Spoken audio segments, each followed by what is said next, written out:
प्रिय भक्तों, आज से हम कार्तिक मास में पढ़ी जाने वाली कहानी सुनेंगे। कार्तिक मास सभी महीनों में सबसे सर्वोत्तम माना गया है। इसमें भगवान की पाठ पूजा और भक्ति करने का विशेष फल होता है।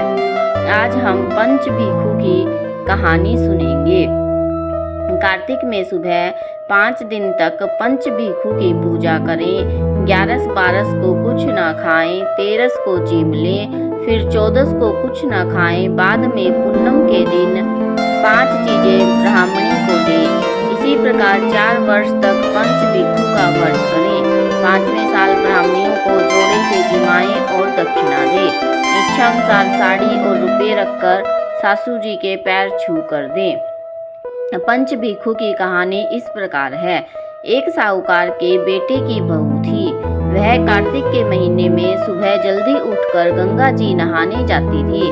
वह प्राय पुरुष का मुंह नहीं देखती थी। राजा का लड़का भी गंगा जी नहाने जाता था। राजा का लड़का कहता, मैं सुबह नहाता हूँ, मेरे से पहले कोई नहीं नहाता। जब 5 दिन कार्तिक के रह गए तो उस दिन साहूकार के बेटे की बहू नहा कर जा रही थी। राजा का बेटा आ रहा था।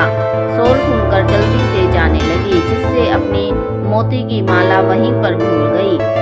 तब राजा के बेटे ने वह मोती की माला देखी तो देखकर कहा कि यह माला किसकी है, जो इतनी सुंदर है तो पहनने वाली कितनी सुंदर होगी।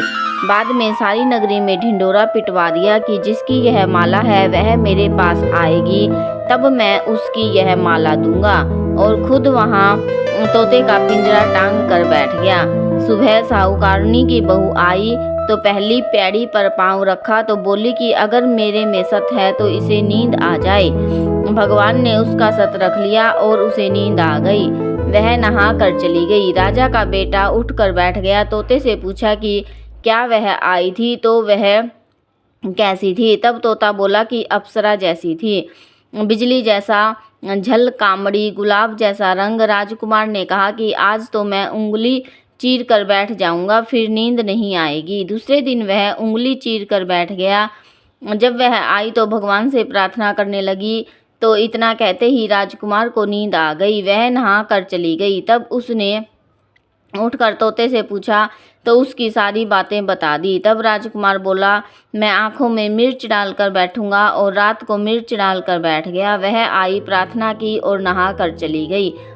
तब राजकुमार से पूछा, आई थी? तो उसने कहा आई थी। फिर उसने कहा, आज मैं बिना बिस्तर के बैठूंगा, और वह रात को बिना बिस्तर के बैठ गया। जब वह नहाने आई तो राजकुमार को फिर नींद आ गई और वह नहा कर चली गई। राजकुमार ने उठकर देखा वह नहा कर चली गई तो वह बोला, मैं आज आग की अंगीठी पर बैठूंगा, जिससे नींद नहीं आएगी। और वह आग की अंगीठी पर बैठ गया।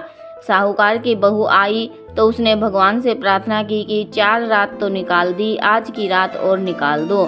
भगवान ने उसका सत रख दिया और उसे नींद आ गई। जब वह नहा कर जाने लगी तो वह तोते से बोली कि पापी हत्यारे से कह दियो कि तेरी 5 रात पूरी हो गई, इसलिए मेरी मोतियों की माला मेरे घर भेज देना। जब वह उठा तो उसने तोते से पूछा कि वह आई थी?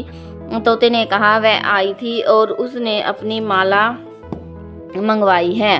तब राजकुमार ने सोचा कि वह तो सच्ची थी, उसका तो भगवान ने भी सत रख लिया। थोड़े दिन बाद राजकुमार के शरीर में कोढ़ निकल आया और वह तड़पने लगा। राजा ने ब्राह्मण को बुलाकर पूछा कि मेरे बेटे का शरीर क्यों जल रहा है? तब ब्राह्मण ने कहा कि उस साहूकार की बहू को धर्म बहन बना ले और उसके नहाए हुए जल से नहाए तो इसका कोढ़ ठीक हो जाएगा। राजा उसकी माला लेकर घर गया और साहूकार से कहा कि यह माला आपकी बहू की है और उसके नहाए हुए जल से मेरे बेटे को नहला दो। तो साहूकार ने कहा कि वह तो किसी पराये पुरुष का मुंह भी नहीं देखती।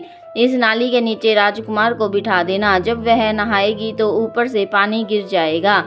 बाद में राजकुमार बैठ गया और नहाया तो उसकी चंदन जैसी काया हो गई। हे पंच भिक्षु देवता, जैसा साहूकार की बहू का सत रखा वैसा सब का रखना। कहते सुनते सारे परिवार का सत रखना। बोलो विष्णु भगवान की जय।